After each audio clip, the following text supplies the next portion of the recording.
Hello, my name is Uldis Zarins, and this is my third book. And I just wanted to tell you what is unique about my book. A book called The Form of the Head and Neck. And what is the difference between like this book and other anatomy books for artists that are dedicated for head and neck? And the main difference is that it basically focuses not only on anatomy, because if you think what's the point of knowing anatomy if you don't understand the form, because anatomy and the form are very much connected. It's one thing. Another thing is, of course, it's very moving. So that's why you want to understand the movement of the skin, and for that reason my second book, which called Anatomy of Facial Expression, is very good for that. But let's come to this book. Let's talk about this book. So basically, the whole focus is on the form, on the head, and of course of the neck, because I haven't seen actually any book about which tells about like the form of the neck.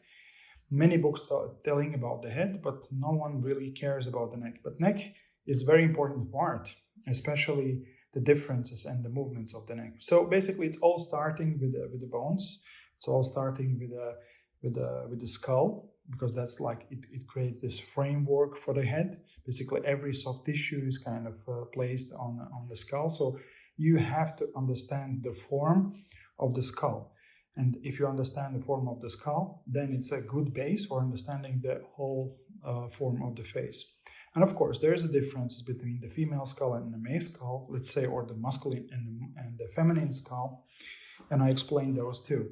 And I always start with very simplified forms, and then I kind of increasing complexity. So in this case, I'm giving like a two simplified ways of simplifying the head, the egg head and the helmet head. You can choose whatever you want, or you can create your own simplification of the head.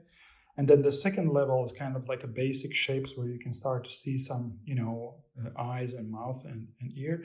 Then you have a detailed blockout, and then you had organic finish. Then main features like the widest part, a little bit about anatomy, but not too much about anatomy, because this book is mostly about the form, about the mastication musculature, about the bony landmarks. So this is from the hospital data. Basically, you can see how much bone actually influences the shape of the head. And then I split the head in several parts, in the eye area, like mouth area, nose area, and ear area. And I explain about every of those areas. In this case, this is the eye area. And why area? Because you cannot take the eye and kind of describe it without the context. So it's very important to have the kind of surroundings, kind of the place where the eye is located. And I explained a little bit about like the morphology, the shape changes, like for instance the hoodiness or the sunkness of the eye, and what is behind, just very simple ways. A little bit about ethnic differences of the eye area, and construction of the eye and the eyeball. Eyeball is actually very important for the 3D artist, because sometimes you kind of put the eyeball inside, but you have a hard time to understand what is the correct place for the eyeball.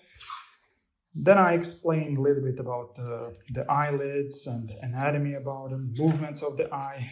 Then the next is the mouth area, the basic shapes and the principles of the mouth. Then I go to the nose slowly, and the ear and the fat pads, morphology, and the aging of the ear, aging of the eye, aging of the mouth separately, proportions, and of course the neck.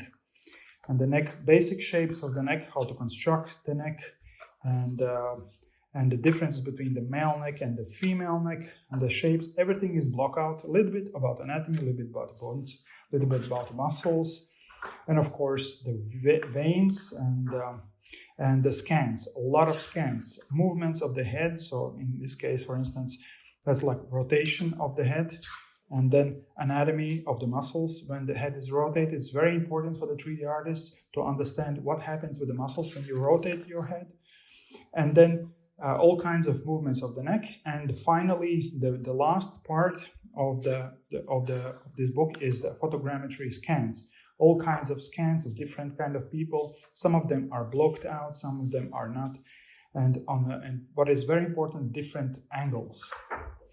And I hope you will enjoy this book and you find it very useful. And bye bye.